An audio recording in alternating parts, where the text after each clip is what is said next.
Zoom sur le cadre juridique de l'assurance. La situation antérieure au Code des assurances. Avec le développement de l'activité de l'assurance, le fait d'instaurer un cadre et de fixer des règles s'est imposé.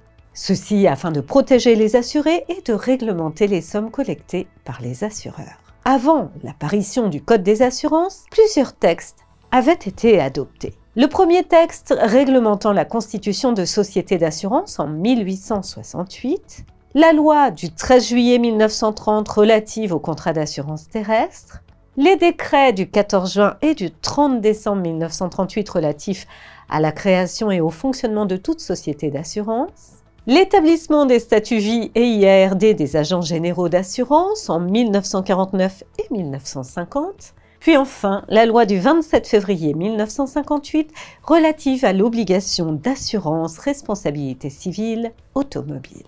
Le Code des assurances. Racontons un peu l'histoire. En raison de la multitude de textes existants en matière d'assurance, l'élaboration d'un ouvrage unique s'est imposée au début des années 1970. En effet, une directive de la Commission de la Communauté économique européenne, la CE, a imposé cet ordonnancement en 1973. Puis, en 1976, ces travaux pour réunir et classer tous ces textes ont abouti à la publication des décrets et arrêtés du 16 juillet 1976, constituant ainsi le Code des assurances. N'oublie pas de t'abonner à notre chaîne pour ne manquer aucune de nos prochaines vidéos. Et surtout, pense à liker si le contenu te plaît. Quelle en est la structure? Le Code des assurances se compose en 3 parties. La première partie contient des lois représentées par la lettre L. La deuxième partie contient des décrets représentés par la lettre R pour les décrets en Conseil d'État et par la lettre D pour les décrets simples. Puis la troisième et dernière partie contient les arrêtés fixant les modalités de mise en œuvre des lois et décrets représentés par la lettre A. Chaque partie est ensuite divisée en 5 livres. Le contrat, les assurances obligatoires, les entreprises, les organisations et régimes particuliers d'assurance et enfin les distributeurs d'assurance.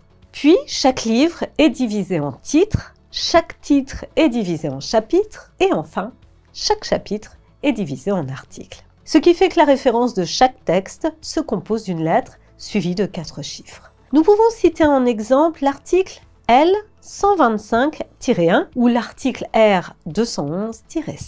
L'évolution du Code des assurances.